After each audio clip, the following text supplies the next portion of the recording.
It's time for the Heel to the Face podcast to break down Extreme Rules this upcoming Sunday from the PPG Paints Arena in Pittsburgh, Pennsylvania, the home of Corey Graves. And if you didn't notice, Corey Graves this week, he got his own WWE Shop t-shirt. I just saw it on WWE Shop. Nice. Good timing. I don't know why you'd buy this. It says, "Shut up, Saxton," on the front. And then on the back, it just says Corey Graves. I'm surprised it took so long, but WWE, my God. Sometimes they just sell too much. I don't mind it. If you're gonna sell the B team shirts, why not sell that? I guess, but they're again active superstars. I was never a fan of the HLA shirts or the $9.99 shirts or just anything that's like a dumb. I'm never a fan of the damn shirts. I love the damn shirt.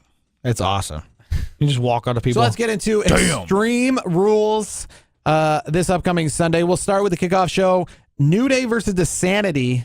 Why did I say the Sanity? Don't say Sanity. Sanity, not the in Sanity. A tables match. I'm going to have to give this to Sanity. You got to give them the win. Yeah, come on. But it's kickoff show, too. So the fact that they're on the kickoff show, how highly do they think of them? Yeah, they better think of them much more where they have them not new.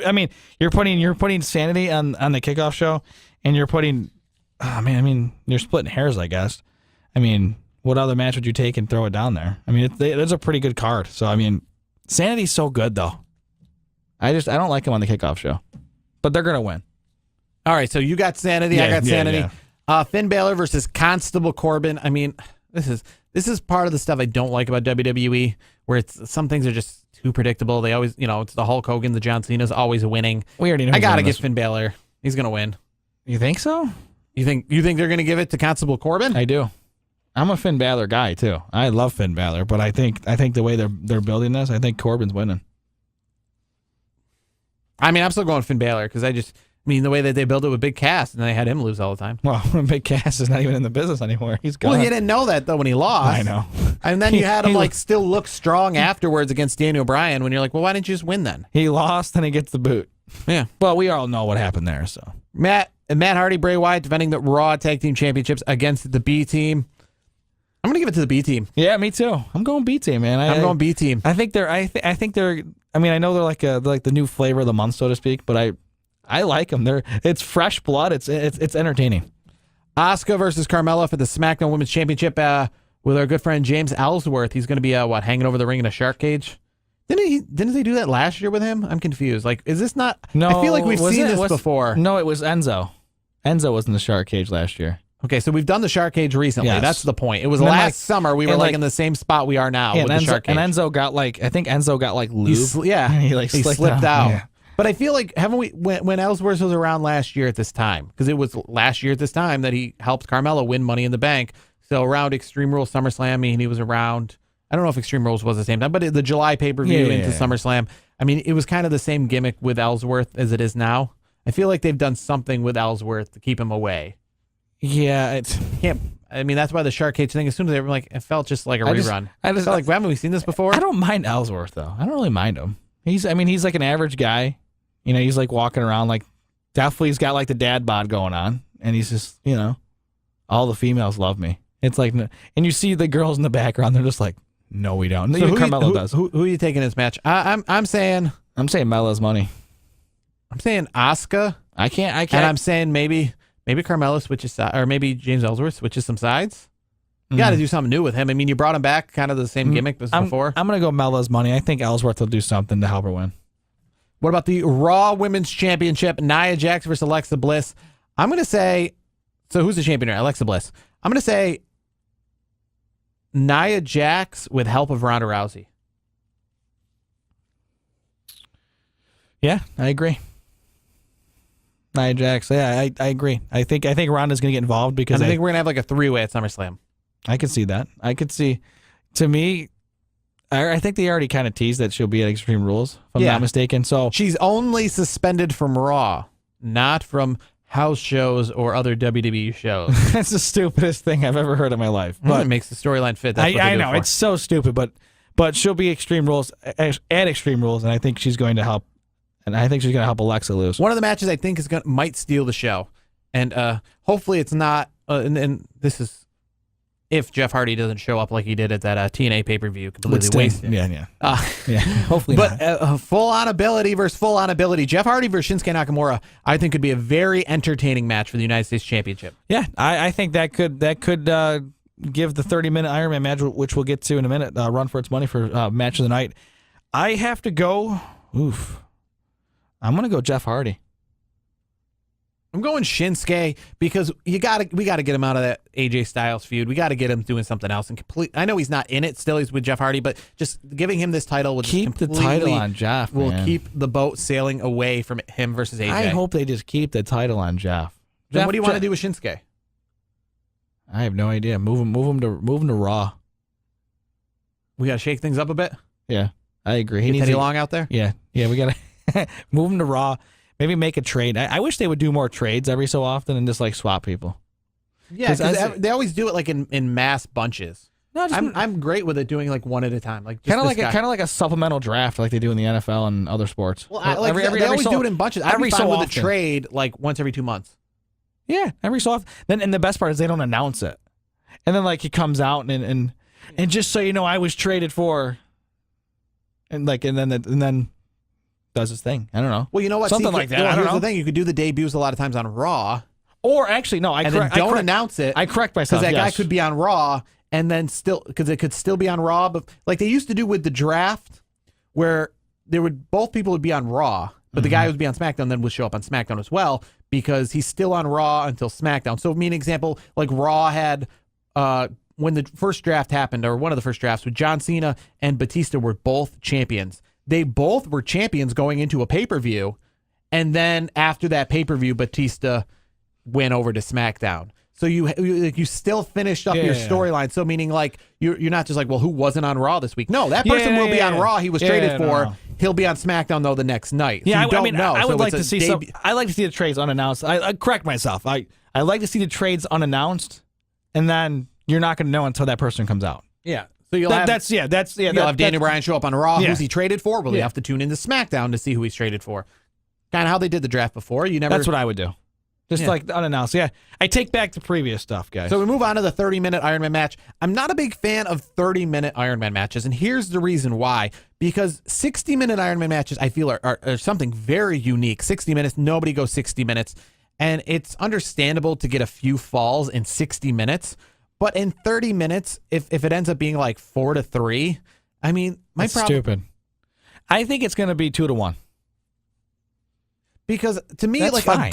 if you were to have Seth Rollins versus Dolph Ziggler in a good match that went 25 minutes, that would be one fall. So I think it's kind of silly that you have a 30-minute match and then you have like multiple falls. So you're saying there's like, if you're technically saying if this wasn't an Iron Man match, it would have ended after 6 minutes because that's when the first fall takes place. Yeah, I mean, that's how they're booking it. I think it's going to be 2-1. That's what I think. I think it's 2-1. Now, who do I pick? I keep it on Ziggler. I can't go against Ziggler right now. Not with Drew McIntyre there. I'm saying Seth Rollins. Man, and then I might see some dissension between Dolph Ziggler. Maybe Dolph Ziggler. Oh, we're really split. Maybe already. Dolph Ziggler and Drew McIntyre then go for the tag team belts. That'd be something. Have we agreed on like any matches? I think Nia Jax. Yeah, I think that's what we've agreed on. I think the B team. Oh yeah, the B team. That's so right. I'm taking Seth Rollins. But again, with these 30-minute Iron Man matches, I mean, it means we're going to see wrestling for 30 minutes. But I would rather see I like when a match goes 40 minutes when it's announced to go as long as it wants to go, than if it's told it's going to go 40 minutes. Like I didn't like that Iron Man match with The Rock and Triple H back in 2000. That was like 6 falls to 5. That's 11 falls in an hour. So yes, that's cool that they went an hour. But you're saying like, if these were all individual matches, it's kind of like in like an all-star game where like a pitcher in a normal game is awesome and goes 9 innings and you're like, that was a good performance. But then you're like, well, then you have the all-star game where they all go like 1 inning each. Oh, you got 3 outs. All right, great job. Yeah. And that's what you get with these falls. It's like all of a sudden The Undertaker versus Triple H would fight at a pay-per-view and it'd go 45 minutes. The next pay-per-view is an Iron Man match and like there's 1 fall in 8 minutes. You're like, how? I don't understand. The falls are still falls, correct? I mean, yeah, and this is another thing I'm going to add. So kind of off topic. I want to write a book. I'm surprised you haven't. I think I don't know how to title this, but like 1,000 reasons why wrestling is fake that has nothing to do with the scripting of the matches. Meaning I want to talk about every reason why wrestling is not real that has nothing to do with the reasons why you folks, not talking to you folks, the folks who don't watch wrestling tell me it's not real. They're like, it's not real. I want to come up with a book that shows 1,000 reasons that show you why it's not real that has nothing to do with the, we didn't really punch him. Or the matches are predetermined. Like that shows you like if the matches weren't predetermined and he really did punch him, I can show you 1,000 other reasons why wrestling's fake. I don't even need to watch a match. Like when Raw goes on the air and there hasn't even been a bell rung, I can be like, that's why it's fake. That's why it's fake. That's why it's scripted. Like it's like when you watch a movie, you don't have to wait till the end and it's like, this wasn't real before you're like, oh, see, it says it wasn't real. Like while you're watching the movie, you're like, that's scripted. That's CGI. There's 1,000 reasons in the movie why like immediately when Tom Cruise is like, my name's Jonathan, and you're like, oh, his name is not really Jonathan, and his name is really Tom Cruise. Like that's a giveaway right there. You don't need to see him punch out 100 people. You just need to know his name's Jonathan when his real name's Tom Cruise. Mm-hmm. And this is one of the reasons because of I say it again. When Triple H and Undertaker fight in a match, or Triple H and The Rock fought in a match, like none of their matches on a pay-per-view went 7 minutes, but all of a sudden, when there's a 60-minute Iron Man match, all of a sudden they can get a fall in 5 minutes. And then all of a and in other wrestling matches, when it's a fall, that means the match is over for good reason. A lot of times in a WrestleMania match or a big match, that guy is now like in UFC, like he's done. But in an Iron Man match, all of a sudden you can get tombstoned. But if you get like 30 seconds, you're back up and ready to go. And like now you can beat him. That part. At WrestleMania, if you get tombstoned, you counted for the 3 count. And then like 5 minutes later, you're still lying in the ring and slowly get up and need to be like taken out as a loser. But all of a sudden, like if UFC was like, oh, it's 6 falls to a finish, all of a sudden you get knocked out. But then you're like, give me a second, back up, and I'm ready to go for like refreshed. Yeah, it's like scary. The Rock and Triple H, 6 falls to 5. Scary. All of a sudden, if they did that in UFC, that would be scary. In WrestleMania, I get pedigreed. That's my night. Like I'm done. I probably showing up to Raw limping the next night. But if it's an Iron Man match, I get pedigreed. 2 seconds later, I'm hitting him with the rock bottom, and then he's pedigreeing me again, and now I'm hitting him with the rock bottom. So like this Seth Rollins, Dolph Ziggler, all of a sudden we're going to see like a curb stomp, but that's not even going to put you out. That'll put you out for a 3 count. And a zigzag. But then a zigzag, then he'll be back up and then putting you out, and then he'll curb stomp you again. If these were singles matches, you'd be talking about it on Raw the next night that you're still hurt. But because it's an Iron Man match, you're back up 2 seconds later and ready to fight like the bell never rang to begin with. Yeah. So Seth Rollins I'm taking in that long rant. And we move on to the Tag Team Championships and what I feel is the SmackDown main event. Team Hell No officially reunites. The future mayor, potentially, of Knox County? Of Clark County. Knox County. Knox County. Clark County. Knox. It's Knox, I'm telling you. We're going to look this up right now. Yeah, we're going to. While you give us who you think is going to win this match. So I'm going to go with the hopeful mayor of Knox County, Kane and Daniel Bryan. Team Hell No, I think, is going to. Yeah, see? Knox County. Thank you. You're welcome. I was waiting for your welcome. I didn't really want to hear this because of the fact that I mentioned this on other shows, and I was wrong. Great job. Knox County. Come on. You got to love his message, lighting the way for our future with a flame. I love it. And red and black as his colors. It's so Kane. He's like, it. I'm taking this seriously, but at the same time. It's like cutting a WWE. It's like if The Rock ran for president, he's like, I want to be known as Dwayne Johnson. I'm not The Rock. This is not my celebrity. This is me as a person running for president. But, saying something in there like, well, the president says, and you're like, okay, well, you're still putting your character. Do you smell what the president's cooking? Yeah, like you want to be taken. No, you're rolling. Shut your mouth. You want the people who are voting for you to take your WWE history like they've never even heard of it. But at the same time, no, wait, he is the mayor. He's not the mayor. The elections are August the 2nd. Oh, is it? Yes. So and that's a big reason why he's getting a lot of flack from those in Knox County, Tennessee, because he could very well be the tag team champion, an active wrestler in the WWE, a current, which I believe if they win the tag team belts, I feel they're not going to defend him again until SummerSlam. Yeah. All right. So that I'm not even going to look it up. That's quite the family he has in the photo. I'm going to go on nice. record and say that this will be the first time in history, if he's elected on August 2nd, that a sitting, and not just WWE, a sitting WWE or professional wrestling champion, a current professional wrestling title holder, is a sitting politician at the same time. You know who almost did that and failed is Rhino. Was he the tag team champion while he was running for mayor?